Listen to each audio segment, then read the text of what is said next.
वडगाव संभाजीनगरमध्ये आहे मी आता.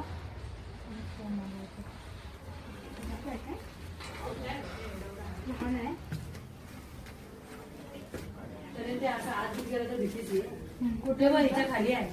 ह्याच्या खाली म्हणजे याच्यावर कपडा झाकून ठेवलाय का तुम्ही? नाही, ते त्याच्या खालीच होतं. आपणच गेलो ते. ही फरशी पुसायला हे केली ने, हा, हा, हा. मग ती आणि घाबरून तुझ्या आणि टाकली, ती घाबरून. हा, हा, हा. असं झालं ते. बघा म्हणजे फरशी पुसायला गेले तुम्ही आणि गावलं ते. ते दिसलं साप, त्याच्यानंतर आणि घाबरून आणि त्याच्यावर कपडा टाकले ते. ठीक आहे. कवड्या वगैरे असू शकते किंवा वेरुळा साप वगैरे असू शकतंय. आता कोणता आहे माहिती नाही. नागाचं पिल्लू सुद्धा असू शकते.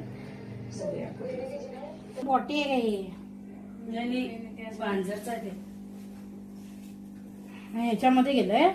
हा, खाली असेल बघ. नानेटी साप आहे. काही स्टिकची वगैरे पण गरज नाही आहे. हे बघा किती सुंदर छोटासा नानेटी जातीचा साप आहे.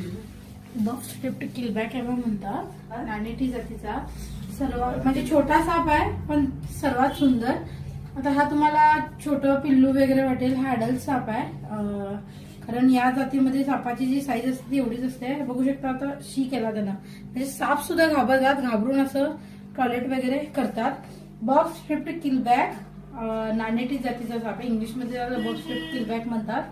फार सुंदर आणि शांत स्वभावाचा साप असतोय. गार्डन मध्ये वगैरे राहणारा साप आहे.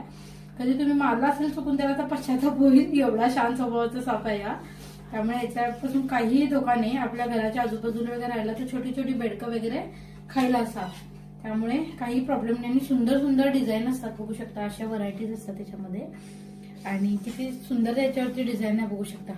मानेच्या खाली वगैरे असं पिवळी कलरची अशी झाक वगैरे असते. तर चुकून त्याला विष आहे की काय असं पण म्हणतात लोक. काही काही सापांमध्ये असते. आता ह्याच्या मानेच्या खाली काही नाही आहे बघा. व्हाईट कलरचं पूर्ण आहे. पण असे साप ओळखायला शिका. त्यामुळे जवळून दाखवायचा प्रयत्न करायला मी. असे बिनविषारी साप असे असतात. आता तुम्हाला मोठा प्रश्न पडतो की साप ओळखायचे कसे. आता ते एका दिवसात तर होत नाही. तुम्ही सतत असे व्हिडिओज रेस्क्यूअरचे व्हिडिओज बघायला पाहिजे. किंवा युट्यूबला किंवा गुगलला वगैरे सर्च केला तर तुम्हाला ऑटोमॅटिकली सारखं जर साप तुम्ही बघितला तर तुम्हाला ओळख होऊन जाईल. धन्यवाद.